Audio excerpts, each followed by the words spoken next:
I want to ask you all a question that I've been pondering for years. Is resilience built through struggle, or can we develop it intentionally? One of the very first memories I have is being in a hospital and wanting nothing more than to escape. The lights buzzed like they had something personal to say. The sharp scent of metal and bleach filled the room. The stinging prick of needles. The scratchy blanket. The beep, beep, beep of the heart monitor. I didn't feel like a patient. I felt like an experiment. And with all the fight my 4-year-old could muster, I announced, I hate this doctor's house. I'm going to grab this chair and throw it through the window so he sends me home. Little did I know that I was at my first crossroads. Adversity affects all. Because what the doctor said next changed the direction of my life. But before I go any further, allow me to introduce myself properly. I'm Caleb Dahlgren, born in Moose Jaw, Saskatchewan. Oh, yeah. We love that. For those of you not from Saskatchewan, Moose Jaw is a real place. It is home to the world's, population of 33,000 first, and home to the world's largest moose statue, named Mac. You could classify Mac as Moose Jaw's Eiffel Tower. When I was first brought into the world, my parents staged me in front of a photo with all this hockey gear, literally as big as my body. Message was received.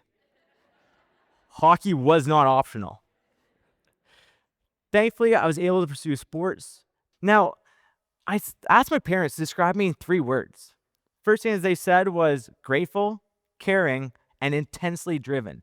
That last one was my mom's favorite on games night when I seemed a little bit more intense than driven. But life threw its first punch at me when I was 4-year-old sitting in that hospital bed. I was diagnosed with type 1 diabetes. The doctor explained, Caleb's condition and disease is very serious.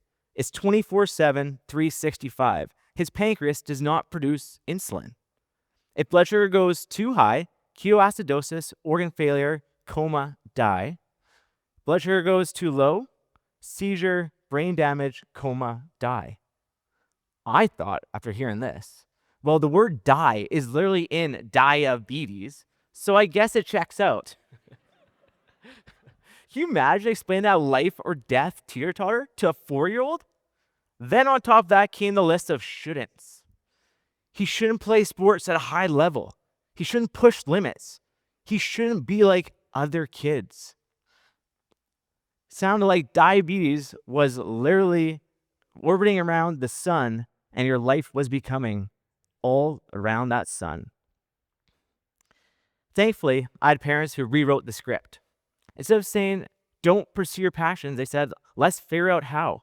That mindset shift, I manage my diabetes, I don't let it manage me, built that internal locus of control. Thankfully, insulin keeps me alive. Physical activity regulates my blood glucose levels. Technology today is a game changer. I was able to push limits, play AAA hockey, junior, and eventually became a Humboldt Bronco until April 6th, 2018. Picture this. Flat Saskatchewan prairies covered in snow. On a team bus, en route to the game. Spring sun shining down even though we know it's cold out there. Row 12, aisle seat, driver's side. There's music on the bus, laughter, banter, cards being shuffled, pre-game meals. I turned up the volume of my headphones, and then suddenly, everything went black.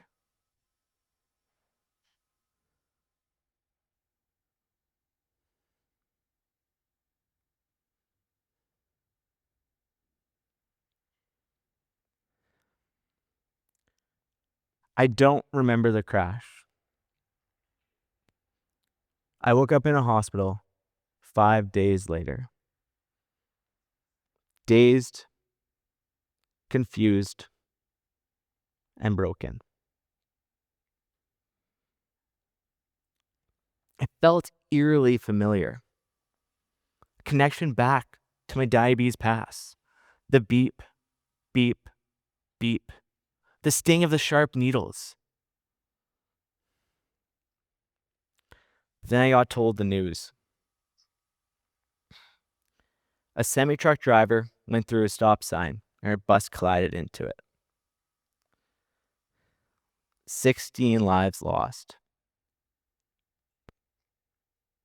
13 survivors.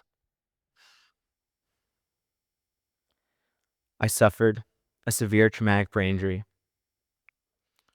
a puncture wound to my skull, a scalp degloving, broken neck, broken back, blood clots, muscle nerve ligament damage, and a seat imprinted into the side of my face. The doctors classified me as a medical miracle because I shouldn't be able to walk, talk, or remember my name. But the hardest part wasn't the injuries. The hardest part was the fact of losing 16 people that you consider to be family. 12 brothers going through their own wounds and figuring out how to even move forward. I knew somehow the questions would come up, and they did. The grief, the guilt, the shame. Why us? Why me? The truth is, some things don't make sense, and they never will. I knew I had to move forward, but I truly didn't know how. As I was sitting in my hospital bed 5 days after coming out of post-traumatic amnesia, I realized I couldn't change the past. I couldn't bring them back, but I could control 3 things: my perspective, my response, and my actions. These became the foundation of micro resilience, not grand gestures, but small, intentional mindset shifts that help us build strength through the micro choices. Now, it doesn't have to be such a big thing. It's about, everyone thinks resilience is some big, massive thing. It's not. It's about how we meet the micro moments. I've developed 7 core pillars of resilience, but today I want to focus on the first one, the micro resilience launchpad. Perspective, response, action. Master these, everything else flows. It's not about being perfect. It's not about any of that. It's simply just adjusting to these things. After reflecting, I've actually done this for several years. Back in 2016, I had a screensaver on my phone and a little wall sign that I'd see every time I left the room, reminders to focus on the things that I can control. To be blunt, I never thought I'd be speaking about resilience. None of us do. But today, here I am, and I embrace it as a calling. After the crash, I had 2 choices to frame my perspective: focus on what I lost or focus on what I still have. This isn't about toxic positivity. Grief is real. I need to feel each phases of the grief cycle, and I did. But there's a difference between recovering from pain and letting pain cover you. One keeps you trapped, the other heals. I chose to see this crash as motivation, to live life to the fullest for those who aren't here. On top of this, too, I thought to myself, okay, if I believe that I'll never heal, I'll never recover, then I'm right. But if I believe I can heal, I can rise, I can grow, I'm right about that too. I was able to frame how I looked at the situation. Reframing is super powerful. Stanford University found that those who view stress as a challenge rather than a threat are 23% more likely to thrive in a stressful situation. Just think about that. It's not about changing the facts. It's about changing the way you look at them. When life are in different situations and we are faced with challenging moments, such as diagnoses or traumatic experiences, we get sad. We feel angry. And that's natural. But we don't have to stay there. Viktor Frankl, a psychiatrist and Holocaust survivor, explained, when we're faced with a traumatic event, we have a stimulus and a response. There's this space, and this space allows us to have the power to choose. That space, that's where micro resilience lives. It's the pause before you respond, the breath before you react. Every day gives us opportunities. Think about it. The driver that cuts you off, the argument with your boss, harsh comment online. Most of the time, instead of responding with anger or being all sad, try empathy. Most of the time, other people are in pain, and it's not because of you. Someone once messaged me, "I wish you died in the Humboldt crash too." Whoa, talk about online troll. Oh my goodness, level 100. I would not want to read that first thing in the morning with your green tea, that's for sure. But here's the thing. We give power to the words. I could have hurt if I let it. I remembered their words reflect their pain, not mine.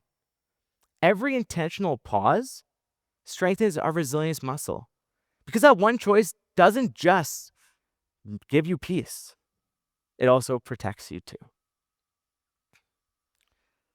I couldn't change anything about the past, but I could choose what actions I took next.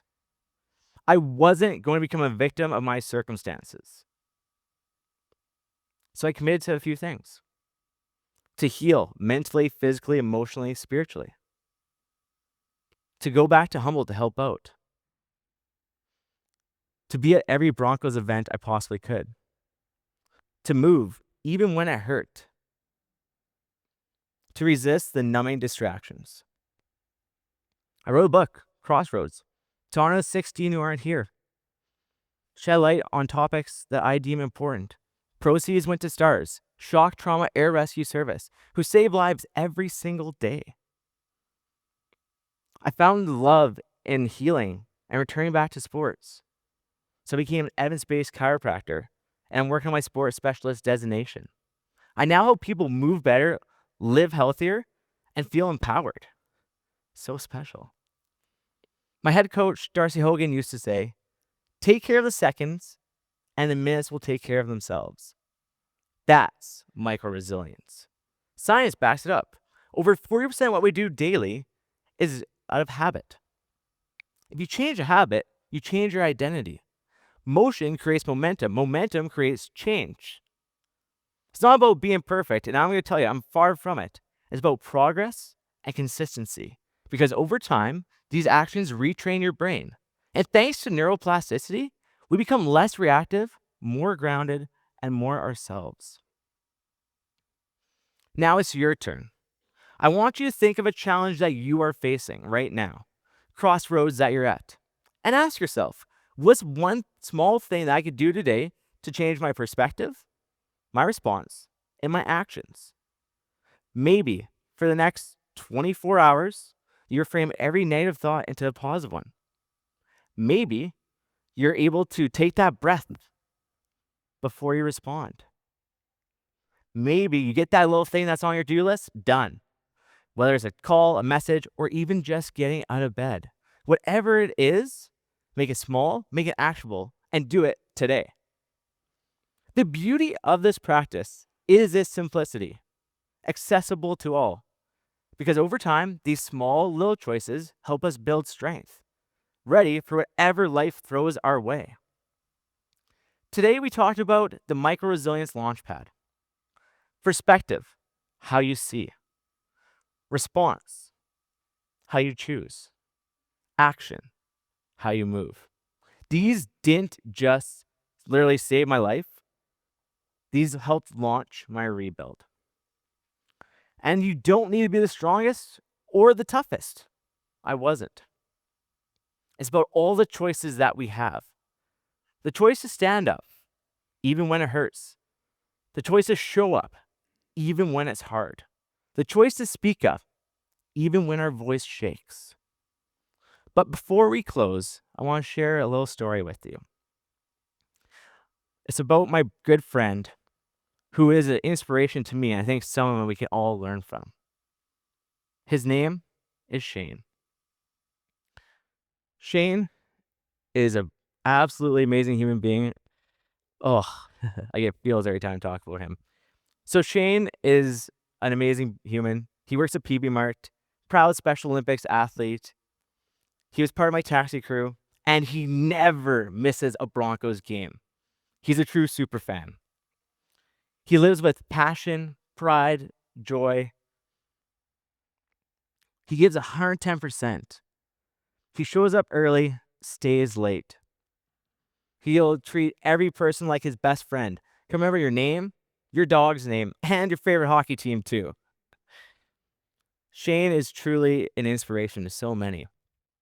If you are absolutely lucky enough to meet him, he'll greet you with the biggest smile and make you feel like the best person in the world by just saying, "Hey, buddy." Every time there's a challenge in life, Shane meets it with a little smile and a fist bump. You know what? Life hasn't always been easy for Shane, but he doesn't focus on what he can't do. He focuses on what he can do, and then he gives it everything that he's got. One day, I was sitting with him at brunch. He looked at me in the eye, and he was like, "Let's go win the day." 5 words, 1 mission. That's micro resilience in motion.